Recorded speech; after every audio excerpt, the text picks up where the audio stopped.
নিজৰ জীৱনৰ লক্ষ্যটো লিখিব লাগিব। পুৰস্কাৰ আমি নগদ ধন আমি 30,000 টকা দিম, দ্বিতীয় পুৰস্কাৰ আমি 20,000 টকা দিম আৰু তৃতীয় পুৰস্কাৰ আমি 10,000 দিম। লগতে বেষ্ট হেণ্ডৰাইটিং যাৰ হ'ব তেখেতক আমি 10,000 টকা দিম।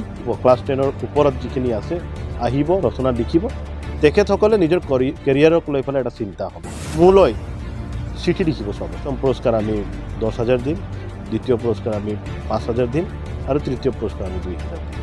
আমি গতিকে সপ্তাহ 10 দিনৰ ভিতৰত ৰচনা প্ৰতিযোগিতা পাতিম আৰু এই ৰচনা প্ৰতিযোগিতা আমি হয়তো শুনা তেনেকৈ লাগিব পাৰে যে কি ৰচনা প্ৰতিযোগিতা, কিন্তু ৰচনা প্ৰতিযোগিতাত তাতে সোমাই আছে যে যিসকল ল'ৰা ছোৱালীয়ে তাতে ভাগ ল'ব তেখেতসকলে কিন্তু নিজৰ জীৱনৰ লক্ষ্যটো লিখিব লাগিব আৰু ইন্ট্ৰডাকশ্যন লিখি পেলাই তেখেতসকলে এইটো লিখিব লাগিব যে মই মোৰ জীৱনৰ লক্ষ্যটো পাবৰ কাৰণে মই এভৰিডে কি কৰি আছোঁ, কি চেষ্টা কৰি আছোঁ, কিখিনি মই এক্টিভিটিজ কৰি আছোঁ ডেইলি এচিভ কৰিবৰ কাৰণে, সেইখিনি লিখিব লাগিব।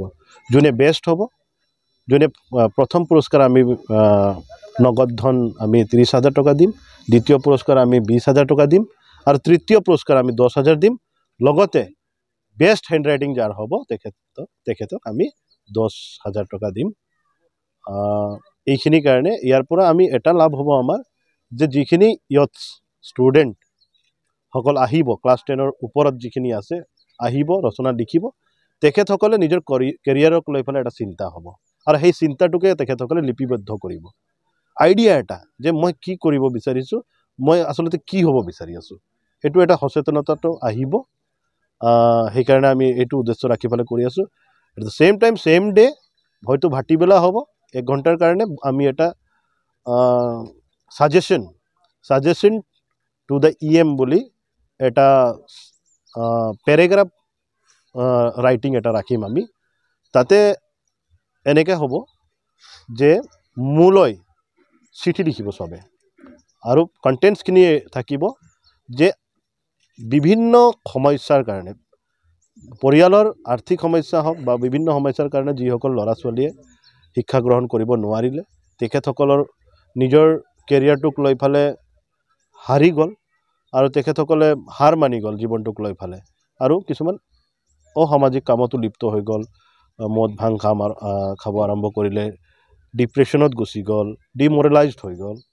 সেইসকল যুৱচামক বা সেইসকল সমাজৰ ছেকশ্যনটোক আমি কেনেকৈ ভাল ৰাস্তাত লৈ আহিম, সেইটো ছাজেশ্যন দি পেলাই মোক এটা পেৰেগ্ৰাফ লিখিব লাগিব।